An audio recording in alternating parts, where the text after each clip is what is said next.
ರಾಶಿಯಲ್ಲಿ ಜನನ ಆಗಿರ್ತಕ್ಕಂತಹ ವ್ಯಕ್ತಿಗಳು ಸಮುದ್ರದ ಅಲೆಯ ರೀತಿಯಲ್ಲೇ ಏಳಲಿಕ್ಕೆ ಪ್ರಯತ್ನವನ್ನು ಮಾಡ್ತಾರೆ. ಕೆಲವೊಮ್ಮೆ ಎದ್ದು ಬಿಡ್ತಾರೆ, ತದನಂತರದಲ್ಲಿ ತಣ್ಣಗಾಗ್ಬಿಡ್ತಾರೆ.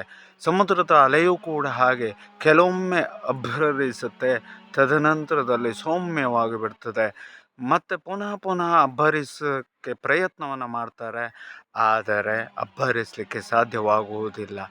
ಆದರೆ ಸಮುದ್ರದ ರೀತಿಯಲ್ಲೇ ವಿಸ್ತೀರ್ಣ ಮತ್ತು ದೊಡ್ಡದಾದಂತಹ ಭೂಮಂಡಲ ಹೇಳ್ತಕ್ಕಂಥದ್ರಲ್ಲಿ ಅವರು ವಾಸವನ್ನು ಮಾಡ್ತಾ ಇರ್ತಕ್ಕಂಥದ್ದನ್ನು ನಾವು ಕಾಣಬಹುದು.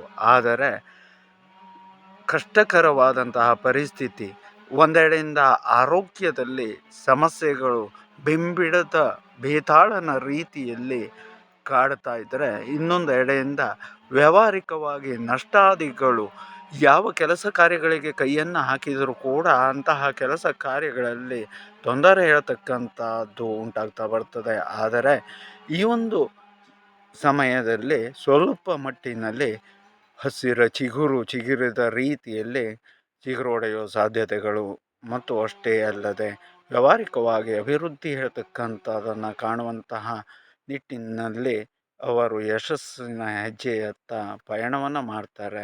ಜೊತೆಯಲ್ಲಿ ಇಲ್ಲಿಯ ತನಕ ನಾಲ್ಕಾರು ಜನರಿಗೆ ಬೇಡದೇ ಇದ್ದಂತಹ ವ್ಯಕ್ತಿಗಳಾಗಿದ್ದರೆ ಅಂತಹ ವ್ಯಕ್ತಿಗಳಲ್ಲೂ ಕೂಡ ಹುಮ್ಮಸ್ಸು ಹೇಳ್ತಕ್ಕಂಥದ್ದು ಬರ್ತದೆ. ಮತ್ತು ಪ್ರೀತಿ ವಿಶ್ವಾಸಾದಿಗಳಿಂದಾಗಿ ಜನರ ಪ್ರೀತಿಯಿಂದ ಅವರು ಮುನ್ನಡೆದು ಜನರಿಗೆ ಬೇಕಾದವರ ಹಾಗೆ ಆಗಿ ಬದುಕಲ್ಲಿ ಬದುಕುವಂಥದ್ದಾಗ್ತದೆ. ಇನ್ನೂ ಹೆಚ್ಚಿನ ವಿವರಣೆಯನ್ನು ಅತಿ ಶೀಘ್ರದಲ್ಲಿ ನಿಮ್ಮ ಮುಂದೆ ಕೊಡ್ತೇವೆ. ಇದು ಕನ್ಯಾ ರಾಶಿಯವರ ಫಲಗಳು.